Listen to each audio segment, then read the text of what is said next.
देश को जवाब दो में आपका एक बार फिर स्वागत है। बातचीत करने के सिलसिले को हम एक बार से फिर शुरू करेंगे, लेकिन जो हादसे हैं बड़े दुखद हैं। आज जो सुबह सुबह घटना आई और जो समाचार मिला उसमें 25 मजदूरों की मौत, और ऐसे ही सागर में 5 लोगों को। अंदाजा लगाइए कि वो लोग हैं जो सफर लगातार कर रहे हैं, और लगातार हम पिछले लगभग 3 हफ्तों से वही बात कर रहे हैं।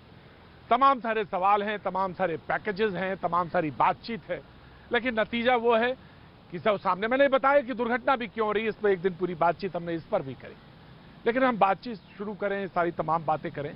लेकिन आज हमारे साथ कुछ मजदूर भी शरीक होंगे पूरी बातचीत में। मजदूरों को हम कोशिश करेंगे कि उत्तर प्रदेश से उनको जोड़ें, तो हम उनसे बातचीत करेंगे, उनके सवाल पूछना चाहेंगे जरूर, और आखिर वो क्यों सफर कर रहे हैं ये भी जानेंगे। लेकिन सबसे पहले मजदूरों के लिए ये बात।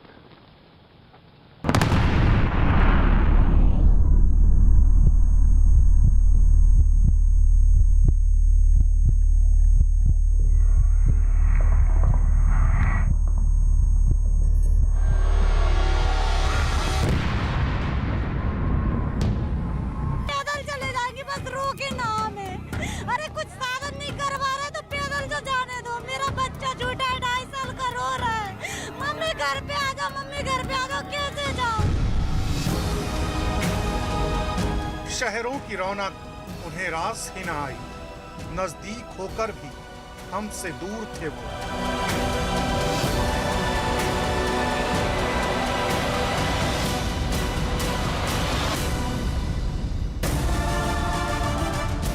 बच्चों की भूख में हाथ फैला दिए जिसने, कभी खुददारी के लिए मशहूर थे वो।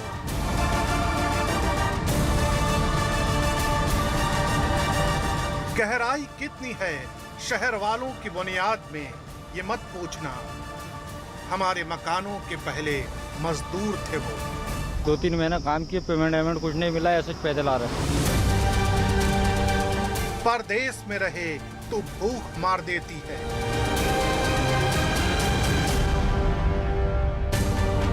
बाहर निकले तो बीमारी मार देती है। जिसके पास पैसा है तो वो वाहन से चले जाएगी, जिसके पास पैसा नहीं है तो पैदल यात्रा हो रही है। अब घर लौटे तो हादसा मार देता है।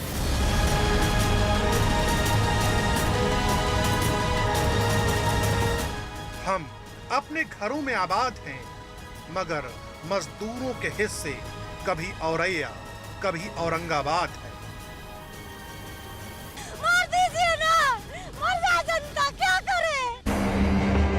उन्हें नहीं चाहिए कोई सियासत, बयानों की बनावट नहीं चाहिए, वो वादे, वो दावे, वो अफसोस, वो आंसू। उन्हें दिलासे की जरूरत नहीं, बस जवाब की जरूरत है कि जो हो रहा है वो क्यों हो रहा है।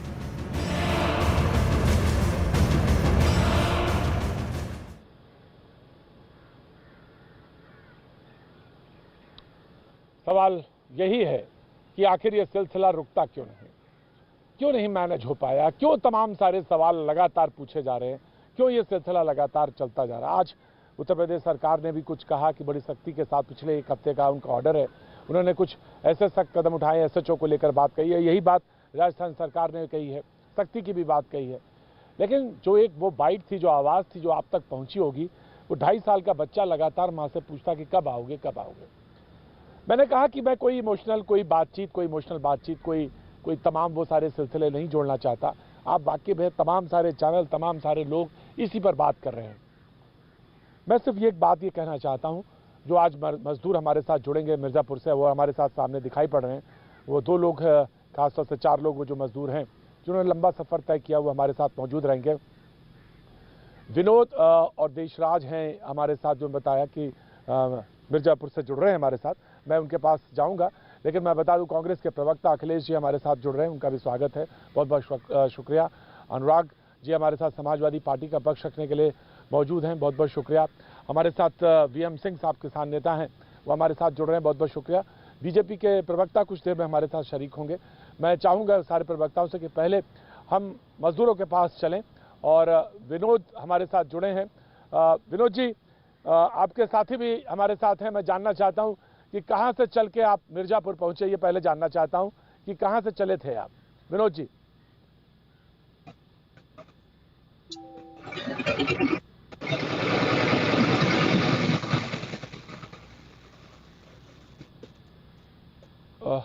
विनोद जी, आवाज आ रही है हमारी आपको?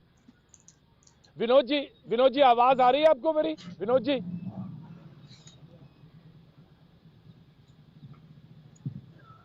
आवाज आ रही है? आवाज नहीं आ रही है। हाँ, विनोद जी, हाँ, आवाज नहीं आ रही है।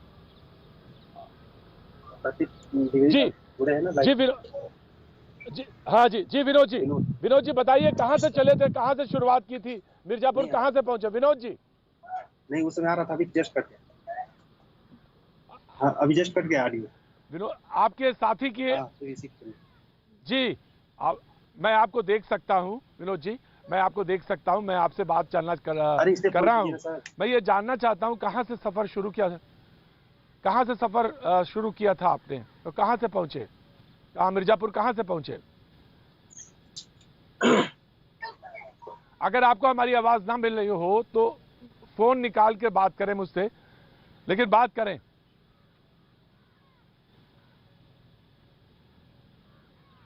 जी अखिलेश जी, तमाम बातें कही जा रही हैं। एक बात ये भी कही गई कि कैश पैसा जो है अकाउंट में पहुंचे। सरकार कहती है कि हमने जितना आप 7500 रुपए आप मांग रहे हैं या कह रहे हैं, मांगने का मतलब यह है कि जो आप कह रहे हैं अकाउंट में पहुंचे, उससे कहीं ज्यादा अकाउंट में पहुंच चुका है और मदद दी गई है।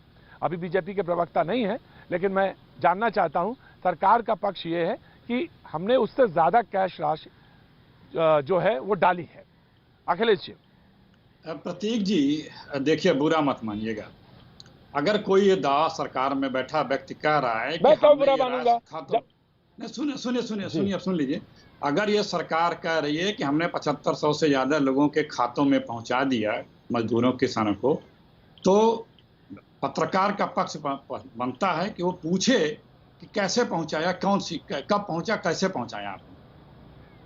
ये जो आजकल सवाल जवाब नहीं, डिक्टेशन लेने वाली जब से सरकार देने वाली आ गई है ना, पत्रकारिता पर ये प्रेस वार्ता न करके डिक्टेशन देने वाली, तब से समस्या हो रही है। हम आपको कहिए तो ऐसी चीजें पढ़ के सुनाए जो इस सरकार की है। और आज किसानों की बात हो रही, सिर्फ किसानों की बात, जो इनका प्रेस नोट है, मैं आपको सिर्फ इनके ये 15 तारीख का प्रेस नोट है, 10 पन्ने का।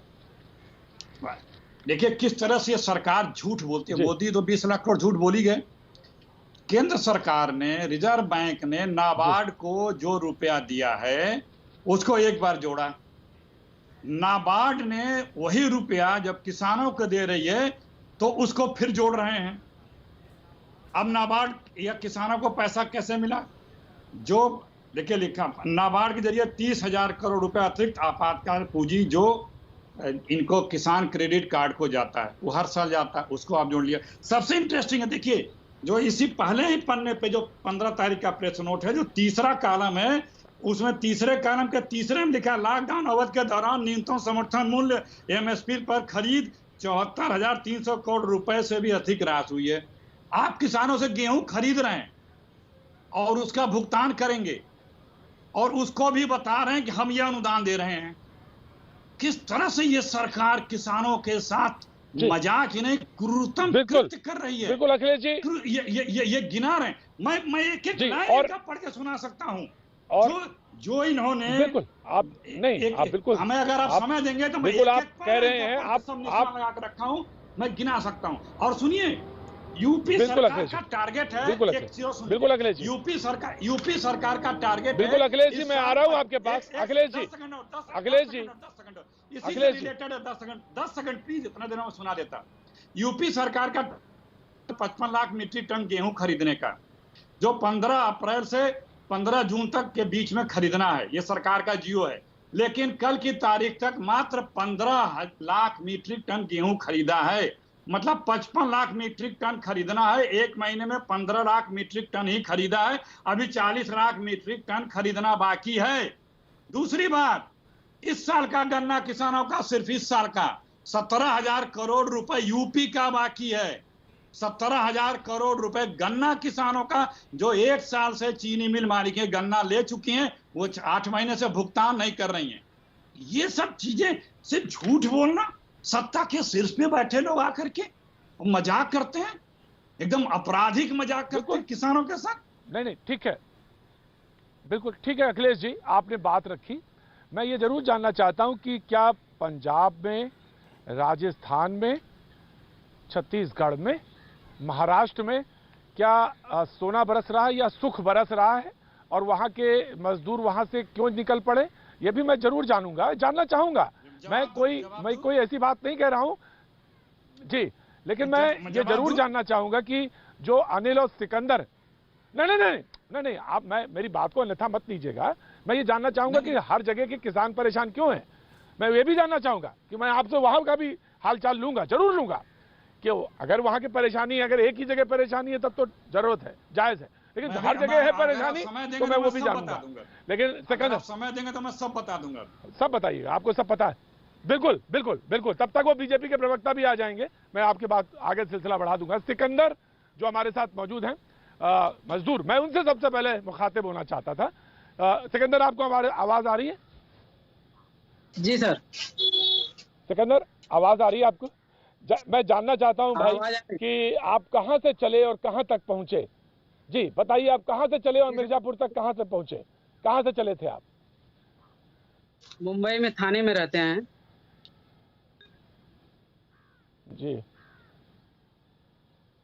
जी सर, मुंबई में थाने में रहते हैं। कैसे चले, पैदल चले? जी सर, बोलते रहिए। हम लोग थोड़ा पैदल चले, उसके बाद गाड़ी किए। कुछ देर के बाद मतलब हम लोग फोन किए, दोस्त था, बोला कि गाड़ी हम लोग कर रहे हैं, तुम भी पैसा हो तो बताओ। मैं बोला पैसा तो नहीं है, फिर भी हम लोग एडजस्ट करते हैं, किसी से लेते हैं। फिर भी पैसा लेकर किसी से, उसके बाद हम लोग उधर से ट्रक किए। उसके बाद उसके कितने पैसे, महाराष्ट्र, कितने पैसे मांगे गए, कितने पैसे मांगे दोस्त ने? जी सर, 3500 रुपए, 3500। 3500 रुपए, हाँ ठीक है। ये 3500 रुपए लिया और ट्रक को डिवाइड भी कर दिया, ऊपर भी कुछ लोग बैठे, नीचे भी बैठे। जी, उसके बाद बॉर्डर पे पहुंचे आप, क्या हुआ फिर? जी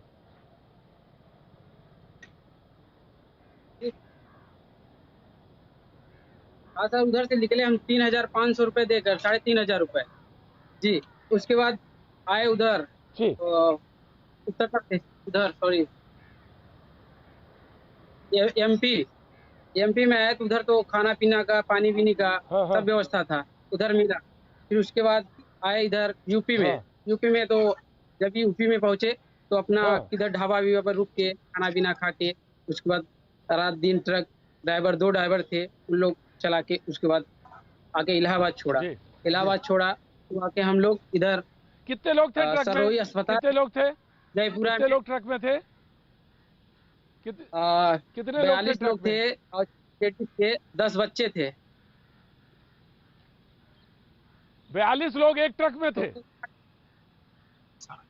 टोटल 60 बच्चे और औरत को लेकर सर। 60 लोग एक ट्रक में? जी सर, 60 लोग एक ट्रक में और प्रति व्यक्ति 3500 रुपए? 3500 रुपए सर। जी, तो कैसे उसमें 60-62 लोग कैसे आए, ट्रक के अंदर कैसे आए, वो घटना बताइए आप। आधा लोग सर खड़े थे, आधा लोग बैठे थे, खड़े बैठे ऐसे करके आए सर उधर से, मुंबई से। जी। अच्छा, मुझे एक बात बताइए, जब सरकार वहां पे, आप महाराष्ट्र में थे तो बराबर सरकार करी थी आप रुकिए, वहां रुकने के लिए आप क्यों नहीं राजी हुए? चलना आपके लिए क्यों मजबूरी बना? ये जानना चाहते हैं सारे लोग कि जब सरकार कह रही है कि हम राशन पहुंचा रहे हैं, सब कुछ कर रहे हैं, ट्रेन चला रहे हैं, तो फिर वहां से इन हालात में क्यों निकलना पड़ा? हम लोग को तो कुछ नहीं, भीमनगर में रहते थे सर, रवाले भीमनगर, पुतला नंबर 2। जी सर, उस एरिया में पता लगा लीजिए सर, एक भी किसी को नहीं मिला कुछ भी। सरकार लिख के आता था, नाम लिख के दो, आधार कार्ड दो, तुम्हें राशन मिलेगा। सर राशन, लेकिन एक बार भी नहीं मिला, 3-4 बार। उसके आने के लिए हम लोग फॉर्म भरे, जो भरा जाता था कि जमा करो फॉर्म तो आपको घर ट्रेन से या बस से छोड़ा जाएगा। हम लोग भरे 9 तारीख को, 7 तारीख को डाले, लेकिन फिर भी रिस्पॉन्स नहीं मिला सर। इसलिए हम लोग पैदल निकल गए। पैदल निकलने के बाद सर, तो उधर रास्ते में आया, दोस्त फोन किया तो इसलिए ट्रक किया था, बोला 3500 रुपये लगेगा। बोला ठीक है, किसी से लेता हूँ, उसके बाद चलता हूँ। बिल्कुल सिकंदर भाई, मैं आपके पास आ रहा हूं। बिल्कुल ये सिलसिला बातचीत का जारी रखे। कुछ और मजदूर हमारे साथ जुड़ रहे हैं, मिर्जापुर से और जुड़ेंगे, जिनसे हम बातचीत करेंगे। हमारे मेहमान भी जुड़ गए हैं। बीजेपी के प्रवक्ता राजीव प्रताप रूडी भी हमारे साथ आ गए हैं। अखिलेश जी ने बहस की शुरुआत की थी और कहा था कि ये सरकार कैसे झूठ बोल रही है, किस तरह एक जगह एक मद में पैसा दे गया, उसी चीज का, उसी पैसे को उसी मद में दूसरी जगह फिर काउंट कर दिया। और ये बात उन्होंने कहा कि मैं प्रूव कर सकता हूं, और राजीव प्रताप जी इसका जवाब भी देंगे। मजदूर सीधे हमारे साथ जुड़े रहेंगे। बातचीत का सिलसिला ये जारी रहेगा। वक्त एक छोटे से ब्रेक का है। ब्रेक के बाद देश को जवाब दो में आपका एक बार फिर स्वागत है। हम आप बता दें कि हमारे साथ जो मेहमान मौजूद है उनका हम एक बार फिर आपको तारुफ करा दें। राजीव प्रताप रूडी हमारे साथ बीजेपी का पक्ष रखने के लिए मौजूद है। अखिलेश प्रताप सिंह हमारे साथ लखनऊ से जुड़े, जो कांग्रेस का पक्ष रख रहे हैं। अनुराग भदौरिया समाजवादी पार्टी का पक्ष रखने के लिए हमारे साथ मौजूद है। वीएम सिंह साहब किसान नेता हमारे साथ लगातार बने हुए, बहुत बहुत शुक्रिया। और हमारे साथ 4 मजदूर मिर्जापुर से मौजूद है, जो कि एक लंबा सफर तय करके मिर्जापुर पहुंचे हैं। हम उनसे लगातार, वो एक मुंबई से और कुछ राजस्थान से आए हैं, जिनसे हम लगातार बातचीत कर रहे थे ब्रेक से पहले। जो सवाल साहब अभी खबर जो बड़ी आई है वो ये कि राहुल गांधी अभी कुछ देर पहले मजदूरों से मिलने दिल्ली के पास एक जगह है आश्रम, यहाँ से कुछ फासले पे ही है, वहां गए हैं मिलने। तो मिलना जो था उसको लेकर तमाम सारी बातें, तमाम सारे लोगों ने कहा कि भाई जब मिलने गए तो उसमें विपक्ष ने कहा कि राहुल ने एक पहल करी, और ये वो कहते रहे कि प्रधानमंत्री ने तो कुछ बोला तक नहीं। तो प्रधानमंत्री के ना बोलने और राहुल गांधी के जानने को, इस पहल को तो अच्छी तरह से लिया जाना चाहिए। मैं राजीव प्रताप रूडी जी के पास आना चाहता हूं। ब्रेक से पहले 2 बातें उन्होंने कही थी अखिलेश जी ने। एक तो ये कहा कि सरकार झूठ बोल रही है जहां तक कैश पैसे को हिसाब की बात है, क्योंकि आप लोग कहते रहे कि 7,500 से ज्यादा मदद पहुंची है। तो उन्होंने कहा कि कैश की कोई मनी की जहां तक बात है वो पहुंचा नहीं, और जो बता रहे हैं वो दोहरा रहे हैं, बार बार वो अकाउंट को बार बार दोहराते हैं। एक तो ये बात कही उन्होंने। दूसरी बात कही कि हमारे पास प्रूफ है और हम इस प्रूफ के नाते ये बात कह रहे हैं कि सरकार झूठ बोल रही है। राजीव प्रताप रूडी साहब, देखिए बड़ा सरल है किसी चैनल पर बैठ करके ये कहते ना कि सरकार झूठ बोल रही है, और देश की इतनी बड़ी सरकार अगर इस तरह से बैठ करके तो उसके बहुत सारे प्लेटफॉर्म हैं। टीवी अंतिम चैनल नहीं है जिस पर उनके झूठ को हम सच बता दें या हम अपने तर्क को रखें। उसके लिए विधानसभाएं हैं, इंस्टीट्यूशंस हैं, उसके लिए पार्लियामेंट है, और सरकार का दायित्व होगा उनका उत्तर दे। क्या मैं अखिलेश जी से पूछना चाहता हूं कि ये जो 2800 करोड़ रुपए लगभग 2.82 करोड़ वृद्धों को गया है, क्या ये गलत है?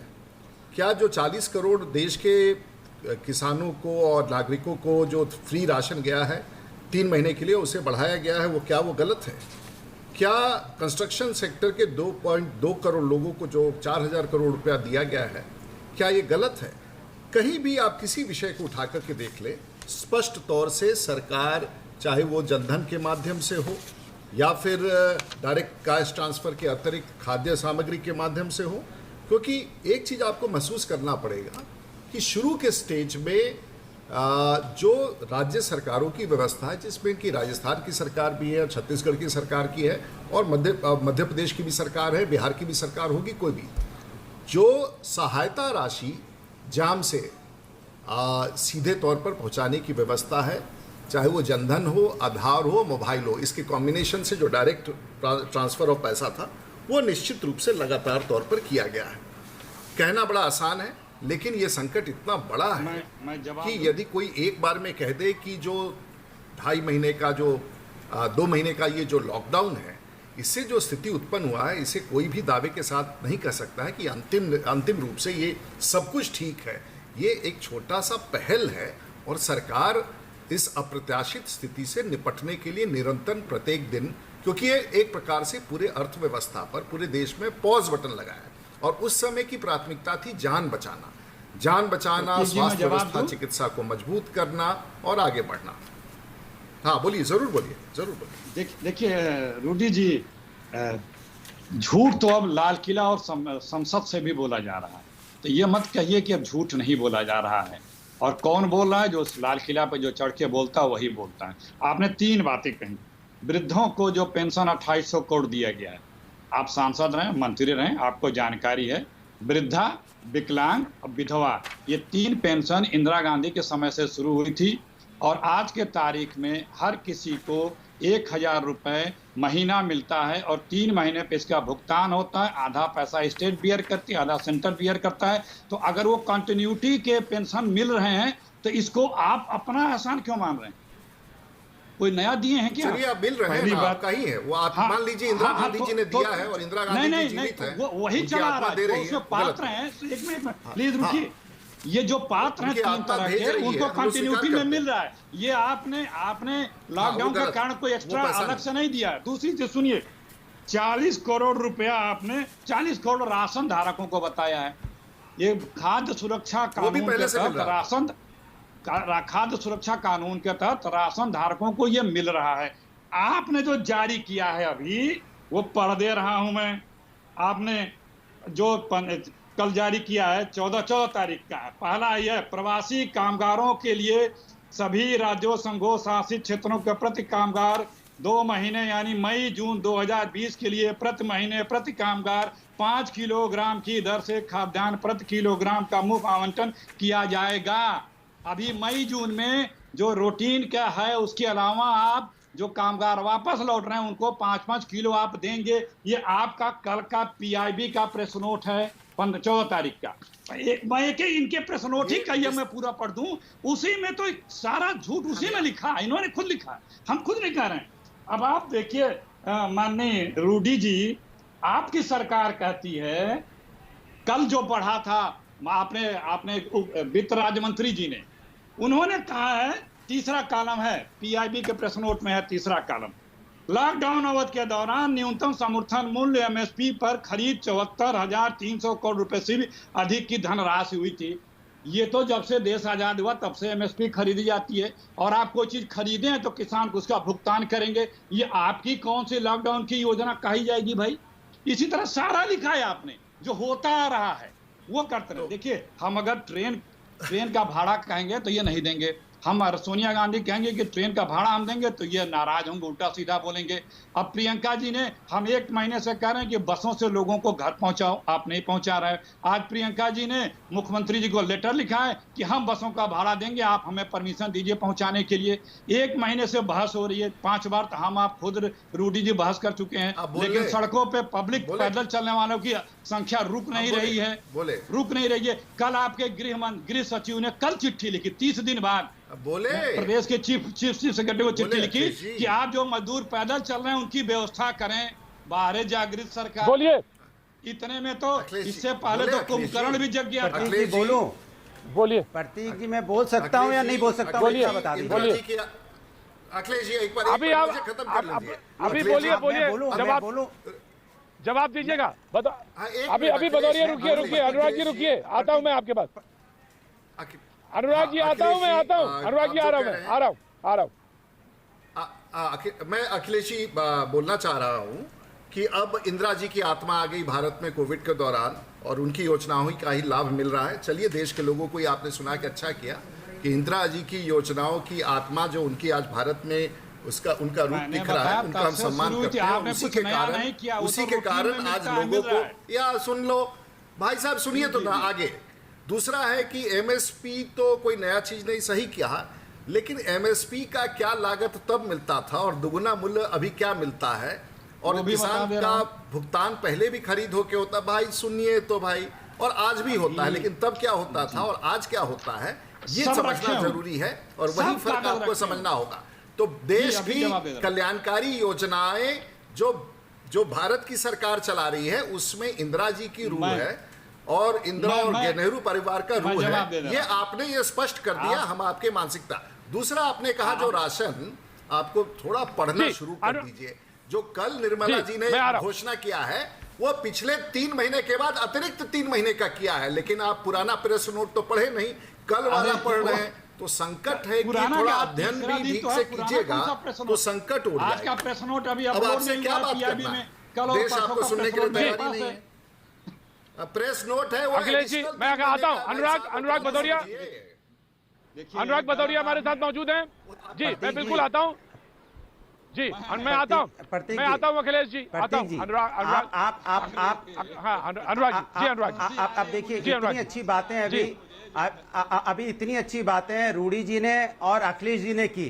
इन्होंने अपने डाटा रखे, उन्होंने अपने डाटा रखे। मैं इनसे सीधा जी। क्वेश्चन पूछता हूं। आपने भी अभी एक उससे पूछा था जो मजदूर पैदल चल रहा था, उस मजदूर ने साफ साफ बोला कि सरकार कैसे झूठ बोल रही है। सरकार ने बोला, उत्तर प्रदेश की सरकार ने बोला हमने 1000 रुपए सबके खाते में, जो महाराष्ट्र में, जो दूसरे प्रदेशों में फंसे हैं, सबको हमने पहुंचा दिए, जिससे उनको कोई दिक्कत नहीं होगी। उन्होंने बोला नोडल ऑफिसर हमने अपॉइंट कर दिए, उनसे फोन करके संपर्क करके बाकायदा उनका फॉर्म भर के उनके प्रदेश वापस भेज देंगे। उसने साफ साफ बोला ना कोई नोडल ऑफिसर का नंबर मिलता है। पूछ लीजिए, अभी सबके सामने क्लियर हो जाएगा बीजेपी झूठ कितना बोलती है। क्या नोडल ऑफिसर फोन उठा रहे हैं? क्या फोन उनका मिलता है? क्या उन्होंने उनकी मदद की? क्या 1000 रुपए उनके पास पहुंचे? एक बात। दूसरी बात, जिस देश के अंदर में 19,000 ट्रेनें खड़ी हों, पार्क में खड़ी हो, और वहां पे आदमी हजारों किलोमीटर पैदल चल रहा है, क्या ये शर्म की बात नहीं है सरकार के लिए? और जब सरकार से बात की जाती है कि आपने ऐसा क्यों नहीं किया, क्यों नहीं उनकी मदद की, तो क्या कहते हैं, उस प्रदेश की सरकार ने मुझे साथ नहीं दिया, उस सरकार ने वेस्ट बंगाल की नहीं साथ दिया, तो झारखंड ने नहीं साथ दिया। अरे जब आप वोट मांग रहे थे तब तो नहीं कह रहे थे कि हम अलग अलग वोट मांग रहे हैं, तब तो कहते ये देश सब हमारे हैं, पूरा देश हमारा है। आज अलग अलग क्यों हो गया? आज ये प्रदेश वो प्रदेश क्यों हो गया? ट्रेन तो आपके अंडर में आती है, रेल डिपार्टमेंट तो केंद्र में, सेंटर के अंदर में। आप रेल आपदा में भी आप सेक्शन खोल के देख लीजिए, 160 में आपदा में भी कहता है कि आपको किसी की परमिशन की जरूरत नहीं, आप ट्रेन चला देते, सबको सबके घर पहुंचते थे। आपने किसी को नहीं पहुंचाया, आपकी वजह से मजदूर मर रहा है। मजदूर की हम कहते हैं भारतीय जनता पार्टी पे इसको इनकी हत्या का आरोप लगना चाहिए। राजीव प्रताप जी जवाब देने से पहले लगातार मरते जा रहे हैं। मैं आपका सवाल सीधा नहीं, एक बार औरैया की घटना हुई, सुनिए, औरैया की आज घटना हुई तो हम समाजवादी ने सुबह उठ के बोला कि नहीं, हम 1 लाख रुपए प्रत्येक आश्रित मजदूरों को देंगे, उनके परिवार को।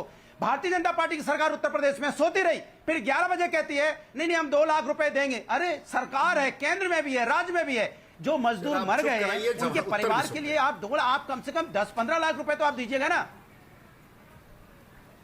देखिए जी ठीक है, मैं राजीव जी मैं आता हूं। राजीव जी मैं एक सेकंड दीजिए, मैं आ रहा हूं, क्योंकि कुछ मजदूर लगातार मौजूद हैं, बराबर बने हुए हैं मिर्जापुर से, और वो काफी चल के भी आए। मैं इसके बाद आपके पास आता हूं, क्योंकि जवाब आप ही को देना है इस पूरे पैनल में। 2 लोग तो विपक्ष में है, आप ही को जवाब देना है इसमें। मेरे साथ सिकंदर मौजूद है। जी जनाब सिकंदर, सवाल यह था कि ट्रेनें जब चल रही थी, ट्रेनें मौजूद थी, नोडल ऑफिसर मौजूद था, तो क्यों पैदल चल दिए वहां से, क्यों प्राइवेट ट्रकों पे चले? एक्सीडेंट हो रहा है लगातार, ये सवाल लगातार पूछा जा रहा है। जी फोन कॉल किया सर, लग ही नहीं रहा था, नॉट रीचर बता रहा था।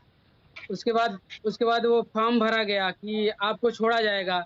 वहाँ रवाले में थाने आएंगे, उसके बाद रवाले में उधर पुलिस स्टेशन है, उधर हम लोग जाके फॉर्म जमा किए, तो बोले 4 दिन के अंदर आप लोग को गांव भेजा जाएगा। हम लोग 4 दिन इंतजार किए, उसके बाद फिर भी कोई मतलब नहीं निकला। बोले कि फॉर्म भरने से कोई मतलब नहीं, तो हम लोग चल दिए पैदल, खाने पीने के लिए पैसा नहीं, तो फिर भी हम लोग क्या करें, पैदल चलते आए। फिर कुछ देर बाद आने के बाद दोस्त को फोन किया, उसके बाद वो ट्रक बताया कि 3500 रुपये लगेगा। मैं बोला ठीक है, मैं एडजस्ट करता हूँ, किसी से लेता हूँ। उसके घर जाने के बाद देंगे हम। उसके बाद उससे लिया तो ट्रक में बैठे, फिर उसके बाद आए। जी विनोद और देशराज भी मौजूद हैं। जी आपने बताया मुझे कि उसके बाद आप मध्य प्रदेश में खाने को मिला आपको, उसके बाद फिर आप इलाहाबाद आए, इलाहाबाद से फिर आप मिर्जापुर पहुंचे। मैं विनोद और देशराज हमारे साथ मौजूद हैं। विनोद, क्या आप भी पैदल चले? आप कहां से चले और मिर्जापुर पहुंचे? विनोद, कंपनी थोड़ा मिली थी, मैं आ रहा हूँ। हम लोग को गाड़ी मिली थी और वहाँ पर हम लोग को पैदल ना कुछ की व्यवस्था जैसा बहुत परेशानी, हम लोग बहुत ही दिक्कत का सामना करना पड़ा।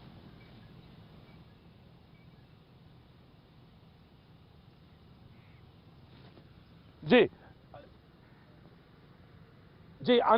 अनिल हमारे साथ मौजूद हैं। अनिल, आपको हमारी आवाज आ रही है? प्रवासी मजदूर अनिल हमारे साथ मौजूद है। अनिल, आपको आवाज आ रही है? अनिल, आपको क्या, आप कहां से चले और क्या रास्ते में क्या तकलीफें आई और क्यों नहीं बसों में बैठे? जब बॉर्डर पे बसें मौजूद थी, सरकारें, राज्य सरकारें कोऑर्डिनेट कर रही थी, तो बसों में क्यों नहीं व्यवस्था? आप पे बैठे, आप पैदल क्यों चले? जी सर, वहाँ से कोई बस नहीं था और हम लोग के पास खाने के लिए कोई व्यवस्था नहीं। जब तक हम लोग के पास खाने के लिए था तब तक हम लोग रुके रहे। सरकार तो बोल रही है कि बहुत कुछ मिल रहा है, ये मिल रहा है, वो मिल रहा है, खाना मिल रहा है, पैसा मिल रहा है, सबके खाते में पैसा जाएगा, लेकिन वहाँ कोई व्यवस्था नहीं, हम लोग के लिए कोई व्यवस्था नहीं था। तो महाराष्ट्र, आप महाराष्ट्र में थे, आप महाराष्ट्र में थे, तो महाराष्ट्र सरकार ने तो बराबर कहा कि हम राशन बांट रहे हैं, हर व्यवस्था देने को तैयार है, आप रुकिए, उसके बाद जाना कोई बेहतर कदम नहीं है, तो फिर आपने क्यों फैसला किया ये, और वो भी पैदल? सर, जब मिलेगा तब रहेगा। सरकार तो बोल रही है कि सब कुछ मिल रहा है, जब मिले तब तो रुकेंगे सर। जब खाने के लिए कुछ भी नहीं रहेगा तो क्या करेंगे? पैदल तो चलने के लिए मजबूर होंगे सर। उसके बाद पैदल आए, पैदल के बाद कुछ दूर पैदल फिर ट्रक से आए। नहीं, तो जहाँ पे आप काम करते थे, क्या काम करते थे आप वहाँ पे मुंबई में? मुंबई में क्या काम करते थे आप? सर, मैं मुंबई से सर, मुंबई में मैं रहता हूँ, रवाले। हाँ, क्या काम करते थे मुंबई? नहीं, काम क्या करते थे वहाँ पे? फैक्ट्री वाले ने कुछ मदद करी आपकी, उसने कुछ पैसे दिए? मकान मालिक जो था आपका, उसने कुछ मदद करी? No sir.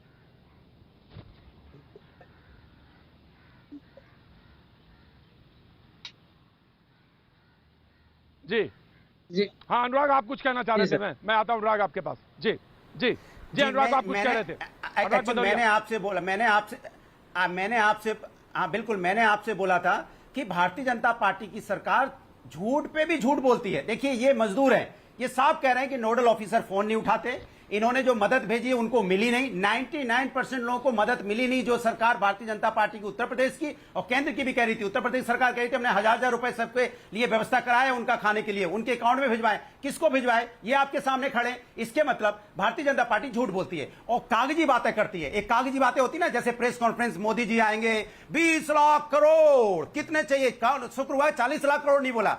उनके फाइनेंस मिनिस्टर आएंगे, वो समझा ही नहीं पाती समझाना क्या चाहती है। उनको पहले ही समझ लेना चाहिए कि समझाने के पहले क्या समझाना चाहती है। असली बात है, मुद्दे की बात, अनुराग, ड्रामा तो नहीं, ड्रामा नहीं, असली मुद्दे की बात है कि गरीब आदमी की रोड पे मौत हो रही है। असली बात है कि गरीब आदमी भूखा है, नंगा है। असली बात है कि गरीब आदमी की सांसें रुक जा रही हैं। या तो साइकिल चला के सांसें रुक जा रही है रोड पे, या पैदल चल के उसकी आंतें सूज जा रही है, या भूखा मर जा रहा है, या एक्सीडेंट से मर जा रहा है। मरना मजदूर को ही है। क्या मैं पूछना चाहता हूं, भारतीय जनता पार्टी की सरकार है, रूडी साहब यहाँ बैठे हुए हैं, हम लोग बहुत सम्मान करते हैं उनका, वो सही बताएं, क्या भारतीय जनता पार्टी की सरकार में नैतिकता बची है? मानवता, संवेदनशीलता बची है? ये घटनाएं देख के, ये घटनाएं देख के क्या उनके अंदर दर्द नहीं होता कि ये अपना खून है जो रोड पे मर रहा है और फिर भी उस पर राजनीति हो रही है? कमाल है। प्रतीक जी, आपने कहा था कि ब्रेक के बाद वो उनसे बात करके मेरे पास आएंगे, इसलिए मैं इंतजार कर रहा था। बीच में भदौरिया साहब ने फिर कहा। मैं छोटा सा उदाहरण देना चाहूँगा, और मैं बिल्कुल आपको इस बात के लिए नहीं काटूंगा कि जो व्यक्ति पीड़ित है और खड़ा होकर इंटरव्यू दे रहा है वो कष्ट में है।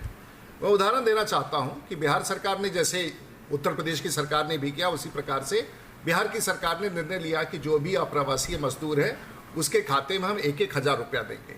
और जो रजिस्ट्रेशन खोला गया उसमें 29 लाख लोगों ने रजिस्ट्रेशन कराया जो बिहार प्रांत के बाहर के क्षेत्र में रह रहे थे। उसमें से 25 लाख लोगों का अकाउंट वेरीफाई हुआ, यानी कि 4 लाख वहां छूट गए, और जो अंतिम रूप से पेमेंट और भुगतान हो पाया वो 23 लाख लोगों का हुआ। यानी कि इसमें से 6 लाख ऐसे लोग थे जिन्होंने रजिस्टर्ड किया और उन्हें पैसा नहीं मिला, लेकिन 80% लोगों के पास गया। हो सकता है ये नौजवान जो कह रहा है बिल्कुल सही है, इसके पास नहीं पहुंचा, या महाराष्ट्र में ही जहां कांग्रेस की सरकार है और शिवसेना का, यहां हमारे भी भाजपा के कार्य, ये सच हो सकता है। लेकिन ये पूरे भारतवर्ष में ये सच है, शायद इस तर्क से हम लोग को परहेज करना पड़े। दूसरा, इन्होंने कहा कि कुछ कहा कि भाई यहाँ से यात्रा के संदर्भ में हम आपको बताना चाहेंगे पहले तो ये पूरे देश में निर्णय हुआ कि कोई यात्रा नहीं करेगा, उसके घर में रख करके हम उसको खाना खिलाएंगे। फिर उसके बाद एक परिस्थिति हुआ, ट्रेनें चली, श्रमिक स्पेशल चले, और मैं समझ सकता हूं कि चाहे वो समाजवादी पार्टी की सरकार रही हो उत्तर प्रदेश में, वहां एक बेचैनी है वापस आने का, कांग्रेसियों को भारत की सरकार में छूटने का और देश भर में सरकारें खत्म हो जाने का वो दुख है, उनकी छटपटाहट है। इसलिए अब इंदिरा गांधी की बात कर रहे हैं जिसका उस योजना से कोई लेना देना नहीं था। ये आरोप आप लगाने में आप बिल्कुल, मैं आपके इस बात को नहीं काटूंगा कि सरकार जो सत्ता में है, जो उत्तर प्रदेश की सरकार ने अभी तक 13 लाख लोगों को ट्रेन से वापस ले लिया है, और जो इसका लॉजिस्टिक्स है, क्योंकि उसमें परहेज भी बरतना है, बेचैनी है। अगर बगल वाले घर का लड़का निकल करके अगर चला गया ट्रेन में और मैं छूट गया तो मैं हर दिन प्रयास करूंगा कि मैं भी पहुंच जाऊं। ये सामान्य है। बिहार ने 4 लाख लोगों को वापस ले लिया है, प्रत्येक दिन वहां कोविड टेस्टिंग हो रहा है और कोविड की मात्रा बढ़ती जा रही है।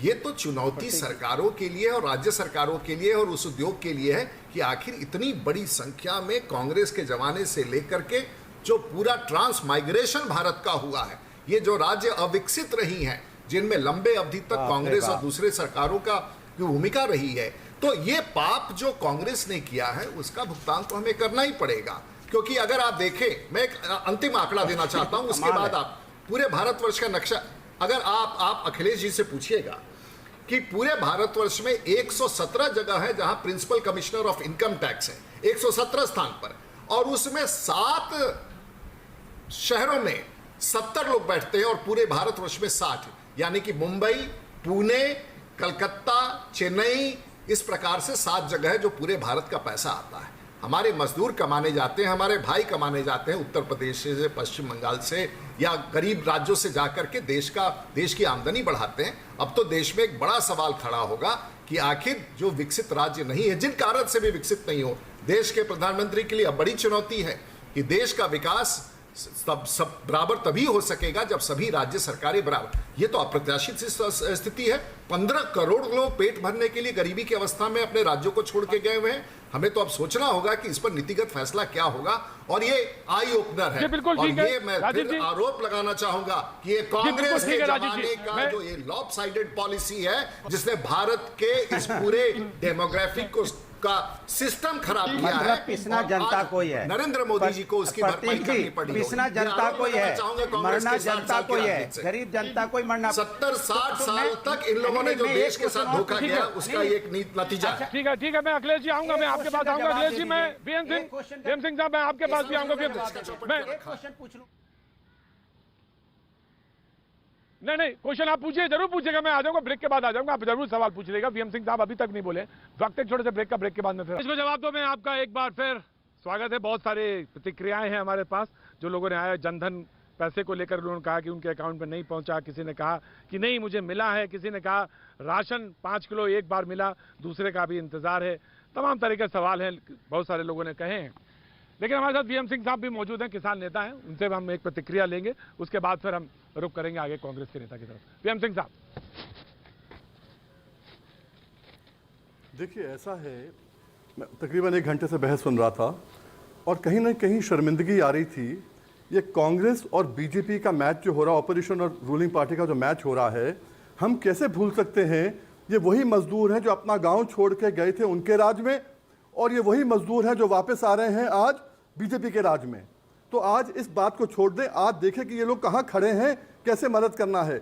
20 लाख करोड़ का पैकेज आप बोलते हो एक तरफ, उसमें से अगर 1000 करोड़ साइड पे निकाल दो तो 10,000 ट्रेन चल सकती हैं। क्यों नहीं करते? पहली प्राथमिकता आपकी ये क्यों नहीं है आपकी? और इनको मैं कहना चाहूँगा आज, क्योंकि इस वक्त कम है, फिर मौका मिले नहीं मिले, प्रतीक जी, अखिल भारतीय किसान संघर्ष समन्वय समिति जो हमारी है, 250 संगठन है पूरे देश के अंदर, हम लोगों ने लॉकडाउन के अंदर पूरी कोशिश करी। आज सम्मान दिवस भी मनाया कि कोई कहे नहीं कहे, हौसला अफजाई किसान करेगा, क्योंकि किसान ने देश को खिलाया है और आगे के लिए कोरोना से लड़के फिर अपना भंडारण भरा है। वहीं मैं कहना चाहूँगा, आज हम लोगों ने आज दोपहर में फैसला किया है, ये देख के पीड़ा देखते हुए हम पूरे संगठनों से कहेंगे, आपको मालूम है ना ये देश कैसा है, मर्यादा कैसी है। मर्यादा पुरुषोत्तम को भी यहाँ केवट ने उनकी मदद करके गंगा पार कराया था, आपको याद होगा।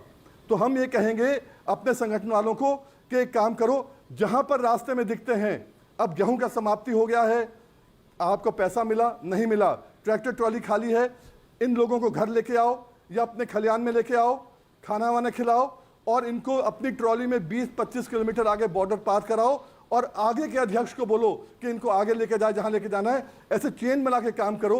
सरकार नहीं करेगी तो हम लोग करेंगे, ऐसी कोई बात नहीं है। पर मुख्यमंत्री के ऑर्डर्स हैं, अब तो मुख्यमंत्री के ऑर्डर्स हैं सिंह साहब, अब तो मुख्यमंत्री के ऑर्डर्स हैं कि बसेस लगी हुई हैं, बसेस में ही ट्रैवल करना है, किसी को भी सड़क पे चलने की इजाजत नहीं है। अब तो ये साफ कहा है सिंह साहब, तो ये ऑर्डर्स हैं। और मैं भी बार बार दरखास्त करूंगा, कोई जरूरत, बहुत तेज धूप है सर, बहुत तेज धूप है, डिहाइड्रेशन। मैं आप यकीन मानिए 30 लोग आदमी 30 एक दिन में 30 आदमी एक्सीडेंट से मर गया। अभी पूरे आंकड़े देश के हैं नहीं, एक्सीडेंट में कितने मजदूर मरे, मतलब एक दिन में मर गया। कोरोना का आंकड़ा धीरे है, एक्सीडेंट का आंकड़ा बढ़ रहा है और ये रोज हो रहे हैं हादसे। तो मैं तो ये कहूंगा नहीं, आप एक चीज समझिए, कि अभी आप रोड खाली है। मैं तो यही दरखास्त करूंगा कि प्रशासन, एसडीएम, डीएम, एसपी प्लीज सारे लोग इंश्योर करें कि सख्ती के साथ पालन हो, बसेस के द्वारा ही भेजा जाए और उनका थर्मल स्क्रीनिंग हो, उसके बाद भेजा जाए। जी, कांग्रेस के प्रवक्ता, मैं आपके पास आ रहा हूं। बीजेपी के प्रवक्ता ने साफ कहा कि आप, अभी कुछ देर पहले सिंह साहब भी कह रहे थे, आप ही के जमाने से पलायन हुआ है, ये आप ही के समय से पलायन हुआ है और अब बीजेपी का वक्त है, तो अभी ये लौट रहे हैं। तो ये नीतियां नहीं थी, उसकी वजह से ये खामियाजा है। जी सिंह साहब, देखिए सुनिए, 6 साल सत्ता में थे और आज इनको समझ में आ रहा है कि क्यों मजदूर दूसरे प्रदेशों में जाते हैं। ये डेवलपिंग कंट्रीज का एक सिस्टम है। ठीक है, अगर हमारे यहाँ नहीं रोजगार मिला तो आदमी रोजगार ढूंढने जाता है, कहीं न कहीं रोजगार करता है, और आज वो मजदूरों पे दोषारोपण कर रहे हैं। बात ये है कि तत्काल, और देखिए हम बीजेपी के लोग एक बात की तो दाद देते ही हैं, इतने आत्मविश्वास से लवरेज होकर के इतना सफेद और इतना बड़ा झूठ बोलते हैं, दूसरा कोई उस तरह से झूठ बोलने का साहस भी नहीं कर सकता। एक योजना भी नहीं बता पाए जिसमें कोई नई इन्होंने शुरू की हो। सिर्फ उधार की योजनाएं कुछ एक दो शुरू की हैं, उधार देने वाली, लेकिन कोई एक योजना ऐसी नहीं शुरू की है जो किसी के पॉकेट में पैसा जाता। ये सच्चाई है। आज की तारीख में 30 दिन से ज्यादा हो गया, 55 दिन होने जा रहे हैं, 30 दिन से मजदूर सड़कों पे है, उसका कोई 30 दिन में एक तरह से रेमेडी नहीं निकाल पाई ये सरकार। रोज बहस होती रही। 30 दिन बाद मैं दोबारा दोहरा रहा हूँ कि चले तो महाराष्ट्र से, सिंह साहब महाराष्ट्र से चले। जी मैं महाराष्ट्र से चले, वहां क्या था? महाराष्ट्र से ही चले, सब जगह से चल रहे हैं। अब महाराष्ट्र, अच्छा याद दिलाया आपने, वो जो महाराष्ट्र का मजदूर बेचारा, 2 बातें उसने कही, उसको राशन नहीं मिला। क्यों नहीं मिला पता? कांग्रेस बार बार कहती रही कि आप टेम्परेरी राशन कार्ड बना दीजिए, जो अप्रवासी हैं उनको वहां पर राशन मिल जाए। आपने एक नीति नहीं बनाई, प्रवासी मजदूरों की कोई नीति नहीं बनाई मोदी जी ने। जिस दिन से लॉकडाउन हुआ उस दिन से कहा जा रहा है इस बात को। दूसरी बात, जो आप रूडी जी नहीं, भाई रोकना चाहिए था, मुझे लगता है ये रोकना चाहिए था, रोका तक नहीं गया। बॉर्डर पोरस है, महाराष्ट्र के बॉर्डर रुकेगा कैसे कोई? जब आप उनको कॉन्फिडेंस नहीं दे पा रहे हैं, आप उनको पैसा नहीं दे पा रहे हैं, आप कोई नीति बना के उनके जेब में खाते में पैसे नहीं डाल पा रहे हैं, आप कोई नीति बना करके टेम्परेरी राशन कार्ड नहीं दे पा रहे हैं, अब वो रजिस्ट्रेशन परेशान कराते जा रहे हैं, आप ट्रेन नहीं दे पा रहे हैं, कैसे कोई रुकेगा? प्रतीक जी एक सेकंड एक सेकंड ले लूं मैं। प्रतीक जी को पूछना चाहता हूं, बोलिए जल्दी बोलिए कि क्या 6 साल नहीं, मैं पूछना चाहता हूं भारतीय जनता पार्टी से, क्या आज जरूरी था 6 साल? शानदार 6 साल। आज ट्विटर पे जश्न मनाया जा रहा है, जहां पे 30 मजदूरों की मौत हो गई हो, जश्न था, ट्विटर पे जश्न मनाया जा रहा है। अरे आपकी तरफ से सीनियर नेता एक बोल देता, नहीं आज ऐसा नहीं होगा, हमारे देश में मेरे भाइयों की एक्सीडेंट में मौत हुई है, आज नहीं कोई जश्न मनाया जाएगा, अच्छी बात हो जाए। रूडी साहब जवाब दे, रूडी साहब जवाब दे। ठीक है, रूडी साहब जवाब देंगे, ताकि जवाब देंगे लॉजिकली जवाब। जी हाँ, मैं एक सवाल पूछना चाहता हूं, और उन्होंने, अखिलेश जी ने कुछ बातें कही, और हमारे यहाँ सिस्टम है, गरीब बाहर जाते हैं और काम करते हैं, और ये अप्रत्याशित स्थिति में वो लौटने की जिम्मेवारी थी। तो अभी उनकी, शायद इनको नहीं पता है कि प्रत्येक दिन 3 लाख लोगों को वापस लाया जा रहा है ट्रेन सेवाओं में। शायद स्वीकार करना इनके लिए कठिन है। उसके बाद भी बहुत लोग बच गए हैं जिनको लाना है, हम सब बात से सहमत हैं। इनसे जरा पूछिए, क्या भारत में ये बात गलत है जो वर्षों से, जो 2-3 साल से हम लोग कह रहे हैं कि जो 30 करोड़ गरीबों का जो बैंक के दरवाजे तक नहीं पहुंचे थे, क्या उनके लिए खाता नहीं खोला गया? क्या उनके खाते में 500-500 रुपये नहीं भेजे गए? क्या उन जनधन अकाउंट में पैसे नहीं पहुंचे? अगर किसी को स्वीकार नहीं करना, देखिए कोई सोया है तो उसको जगाया जा सकता है, लेकिन जगह हुए आदमी को कैसे जगाया जाए ये तो मेरे समझ में नहीं आता है। और अखिलेश जी, हम समझ सकते हैं कि आप कांग्रेस का पक्ष रखना चाहते हैं, आप अपनी बात रखना चाहते हैं, थोड़े तथ्यों के आधारित अगर रखिएगा। देश की सरकार में चाहे वो जनधन हो, या क्या ये बात सही नहीं है कि 8 करोड़, क्या फिर से एक बार, क्या ये बात सही नहीं है कि 8 करोड़ लोगों को, अरे 8 करोड़ लोगों को फ्री गैस का सिलेंडर दिया गया? क्या ये बात सही नहीं है? क्या ये बात सही नहीं है कि अभी सरकार ने 3 महीना और 3 महीना के लिए उन गरीब मजदूरों के ईपीएफ अकाउंट में 24% पैसा दिया? क्या बात करते हैं आप? आपने कोई नई योजना अगर लाई हो कोविड सुनते ही नहीं है। जैसे मैं बोलता हूँ ये भड़बड़ बोल, चुनौती देता हूँ। आप जैसे मैं बोलता हूँ ना, मैं सुनता हूँ, गलत बोलते हैं तो मैं सुनता हूँ। सुनिए, मैं तो गलत बोलते हैं मैं सुनता हूँ, मैं जैसे बोलता हूँ ना, सुन लीजिए, जैसे मैं बोलता हूँ ये छटपटाते हैं। अखिलेश जी सुन लीजिए, अखिलेश जी सुन लीजिए, सुनिए प्रतीक जी, अखिलेश जी क्या ये बात गलत है? अखिलेश जी एक जवाब दे रहे हैं वो। पार्टी की स्थिति कर अखिलेश जी चलिए अखिलेश जी क्या ये बात गलत है?